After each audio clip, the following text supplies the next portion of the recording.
Hello and welcome. This is Michelle with PaperStampInk. Thanks so much for stopping by. Have you not started your Christmas cards yet? It's not too late. I am going to show you how I made 25 cards in under an hour using the Jingle All the Way products from Simple Stories. And I'll put links to those below, but you could use the same layout with products you already have on hand, or if you have some of the snap cards or memory cards from other collections, they would be great for that as well. So I'll make sure that I have all the cutting dimensions on my blog post, and I'll link that below so that you can go over there, and we won't take time to discuss all of the cutting dimensions in these. But let's go ahead and get started on creating these cards.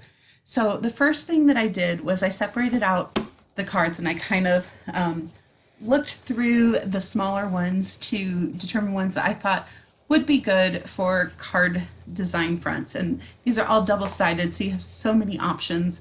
But I kind of put the ones that I thought I'd want to use on top first. And then I took some of the larger cards, and they're 4x6, but I cut some of them down to 4x5 off of the edges. So not all of them were able to do that because they are fairly full, but I got 7 of those out of there as well. And then I have another project planned for these larger cards, so make sure you stay tuned, and all those other extra little cards. I got 6 sheets of this double-sided paper that coordinates with the with those cards, and then I brought in some cardstock from my own collection, and then I also got these enamel dots. I love enamel dots. And then I did have my card bases as well. So that hour time includes all the prepping. So here's just a little visual of the prepping that I did for the cards. And I had 3 stacks, one with the green, one with the red, and one with the black, and kind of separated my card fronts out. Portion of this video I did speed up so that it would go a lot faster for you guys watching this, and to give you that the idea without watching me do these for the whole hour. You know, you've got better things to do, like getting in your craft room. So when I am doing a lot of cards at once, I like to batch my jobs. So I'm just going to show you how I did it with the green papers and the 6 that I made from that. And then I'll do the others off camera and come back and show you those. But I just picked, got all my bases done, and then I cut up my papers, and now I'm adhering the background panels. They're all 4x5 1/4. And I just did 3 of them with the one pattern from one side and 3 from the other side.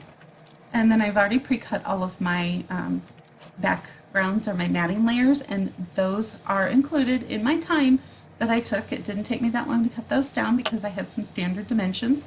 They are 3 1/4 by 4 1/4. I did do some that were 3 1/4 by 4 because I was going to put those basically all the way across the card, if that makes sense. You'll see when we get to that.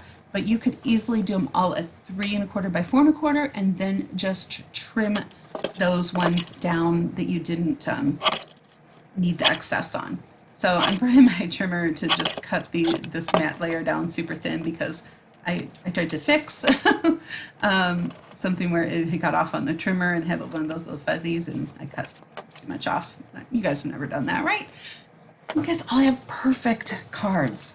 Never mistakes. No, I hope I'm pretty sure I'm not the only one. So I have a lot of these pieces that were left over, or well, not a lot. I've got 3 of them, I guess, that I ended up with that were leftover strips that I'm using to go across this 5 1/4 inch side. And since it wasn't long enough, I just cut that down and spread it across because nobody's going to know if it's behind that panel or not. So just a way of spreading your materials a little bit further. This one I knew that I was going to go up and down on that panel, and so this is one of those ones that I brought in. Nope, sorry, this isn't one. This is matted all the way. So another simple layout. These are all really simple basic layouts that you can use with any materials you have on hand, and they're kind of some of my go-tos.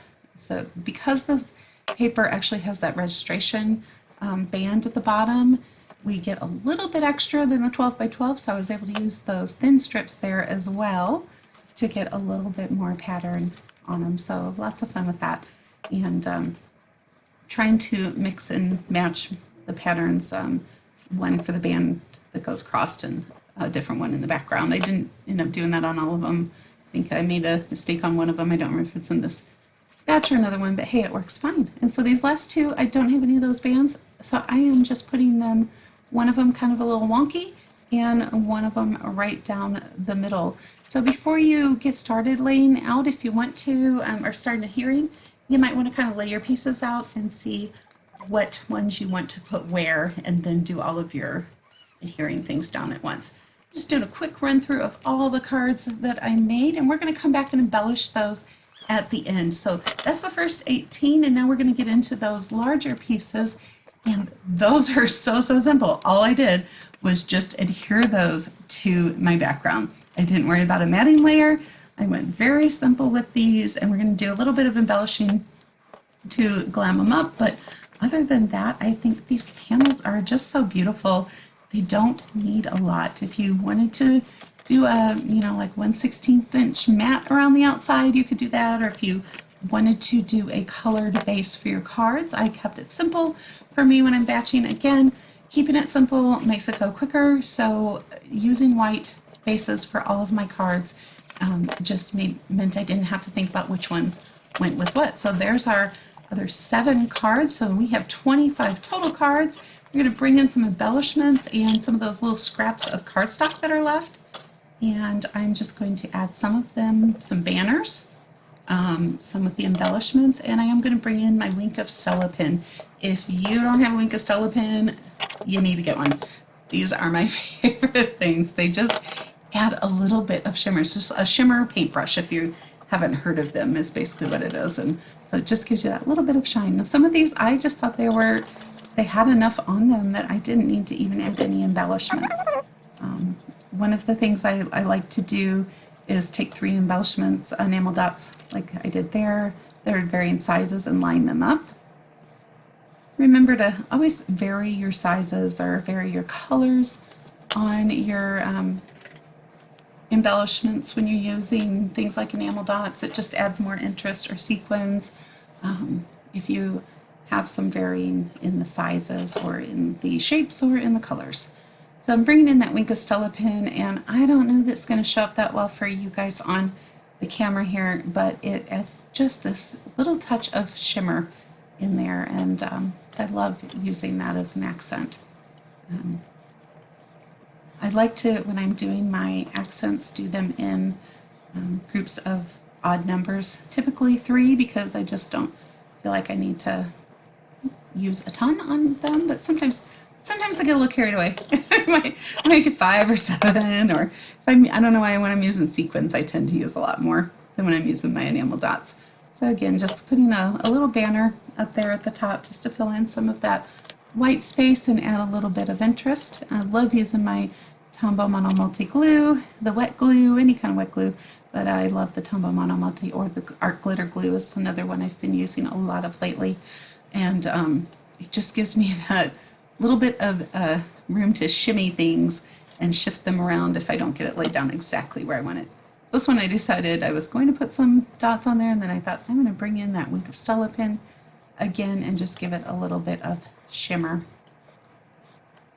I was thinking later I should have put some of those little enamel dots on the eye and Jingle, but next time, right? And we're getting almost to the end of these. Let me know if you have done your Christmas cards yet, or if you're still working on them. I'm going to be busy filling these out now. I started to put my dots on, and then I thought, well, wouldn't that be fun to make a little face there with that mustache? So I made some eyes and a nose. I don't know about you. It made me giggle. I hope you guys like it. I know somebody's going to hopefully get a laugh out of that when they get that one. And so again, this goes super fast to finish these off.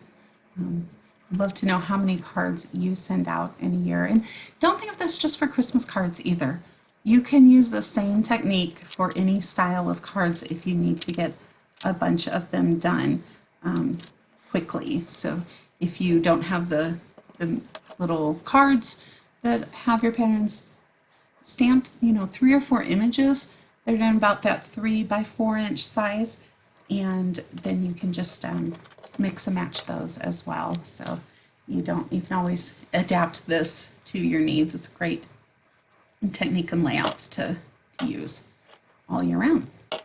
And so I love this little house. I don't know why that's so cute with a snowman out front. And our last one here, holiday cheer. And this one I'm adding a variety of colors, all in the same size, but I use different colors. And I still have a whole panel of those enamel dots left over for the other projects that I'm going to share with you on how I used up the remaining papers. I hope you enjoyed this series. And again, I was able to get these all done in less than an hour.